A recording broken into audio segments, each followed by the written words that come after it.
نتمنى أن تكونوا بصحة جيدة. عندما تصاب لا حفظ الله مفاصلك أو أصابع يديك أو رجليك باعوجاج مصحوب بالتهاب أو انتفاخ وآلام فذاك هو مرض الالتهاب المفصلي الروماتيزمي، فمن يصيب في غالب الأحيان؟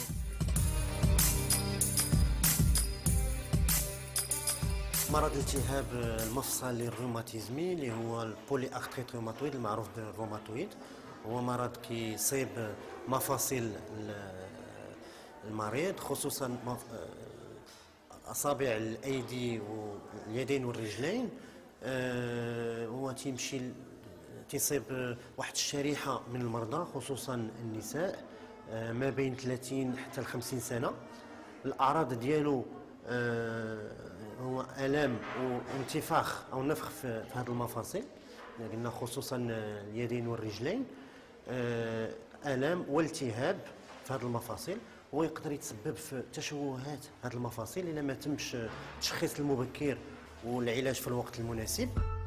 لطالما تحدثنا عن أهمية التشخيص المبكر في شتى الأمراض، أما أسباب الإصابة بهذا الداء فعامل الوراثة يلعب الدور الكبير خصوصا عند النساء إلى جانب العامل الهرموني.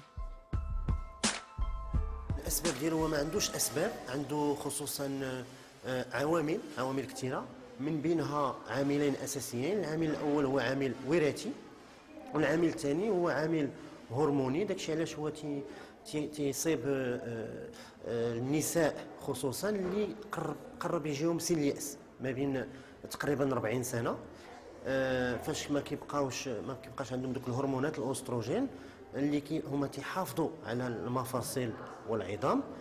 في ديك الوقت هذا المرض كيظهر بكثره.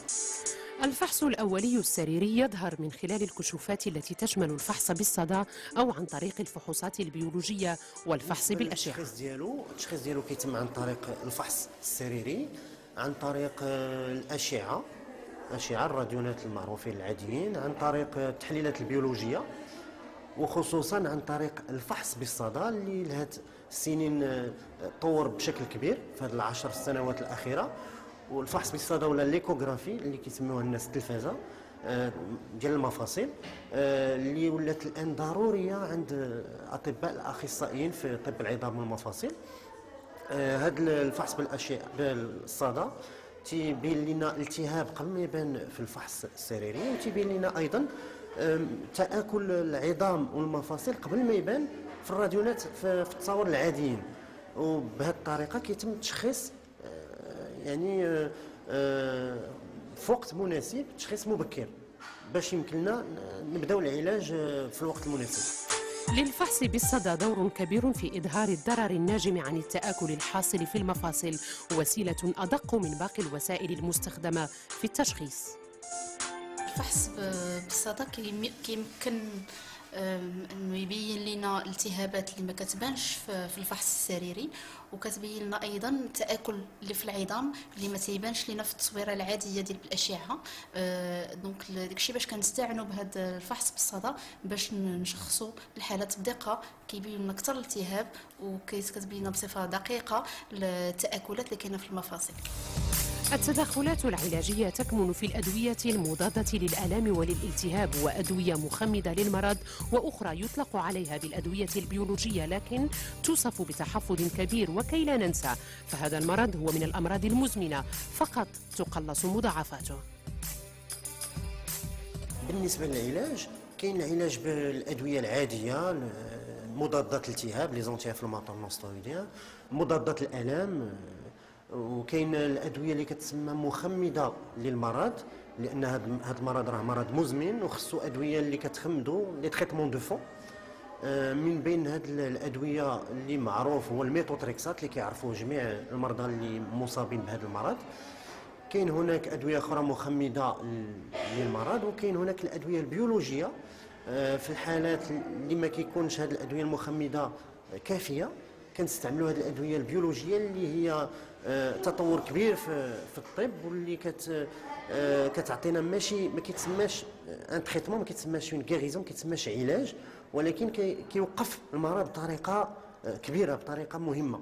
هذه الادويه طبعا هما ادويه مزيانين كيوقفوا المرض، ما كاينش علاج 100%، ولكن كيوقفوا التطور ديال المرض ما كيخليوش داك المضاعفات زعما يكونوا، ولكن حتى هما خصهم مراقبه مستمره.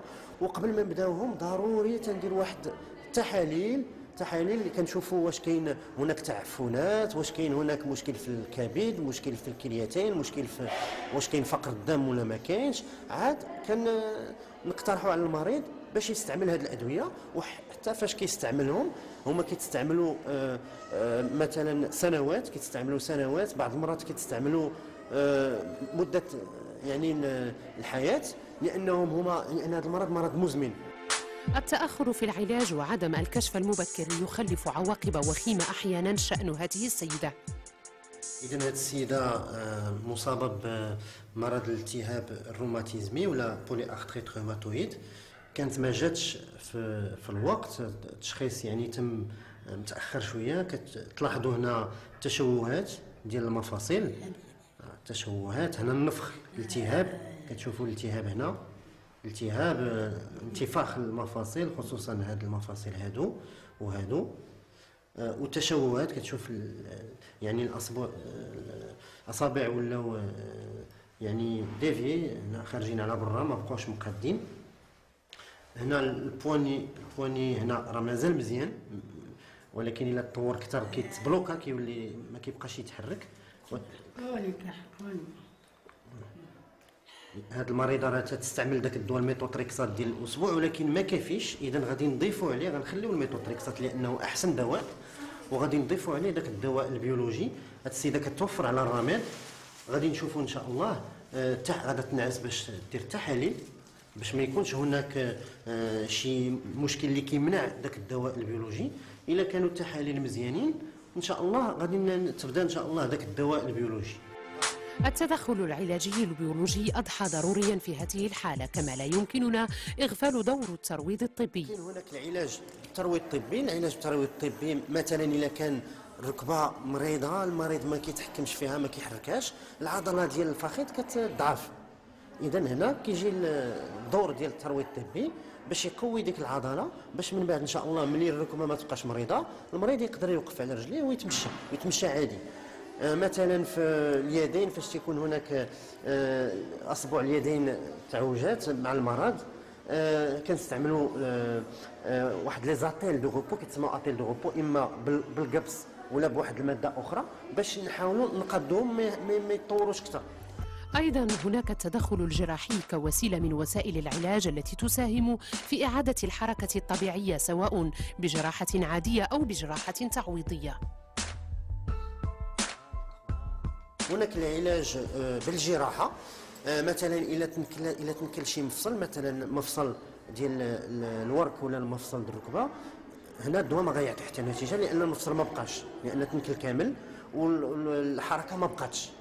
اذا كنشوفوا هنا مع الطبيب ديال الجراحه في واحد كنسميهم لي ستاف ملتي ديسيبلينير، في اجتماعات مع كيكون فيه هناك طبيب مختص في طب العظام والمفاصل، طبيب مختص في جراحه العظام والمفاصل، طبيب مختص في الفحص بالاشعه. كنديروا دوك الاجتماعات وكنقرروا واش هذا المريض يصلح له ولا لا الجراحه. تما كنناقشوا اش من نوع ديال الجراحه، واش غير جراحه بسيطه ولا جراحه البروتيز، مثلا بروتيز يعني مفصل اصطناعي، لان المفصل ما بقاش. المضاعفات التي يمكن أن تحدث جراء الإصابة بهذا الداء: تشوهات على مستوى المفاصل أو تآكل في المفاصل، كذلك عدم استمرار الحياة بشكل طبيعي كانعدام المشي في بعض الحالات. بالنسبة لي كومبليكاسيون ولا يعني العواقب ولا المشاكل اللي كتسبب فيها هذا المرض، هو كيتسبب كما قلنا في التشوهات ديال المفاصل، اذا في نقص في جوده الحياه. بعض المرات تتسبب في تاكل مفصل، مثلا مفاصل الايدي ولا الرجلين، ولا مفاصل ديال الورك، لاونش الورك، وكيتسبب في يعني في حاله يعني المريض يقدر ما يبقاش يتمشى بطريقه عاديه، ما يقدرش يبقى يعني يخدم يده بطريقه عاديه. هنا كاين هناك علاج اخر اللي هو العلاج الغير دوائي، اللي هو الترويض الطبي، اللي هو مهم من وسائل العلاج، وكاين العلاج الجراحي، مثلا لي بروتيز ديال لا هونش ولا البروتيز ديال الركبه، ديال الورك ولا الركبه، اللي كيكونوا هما تيبقاو في الحالات المتاخره والمتطوره اللي الادويه ما تعطيش النتيجه ديالها. فهذا تيبقى الجراحه هي الحل الاخير.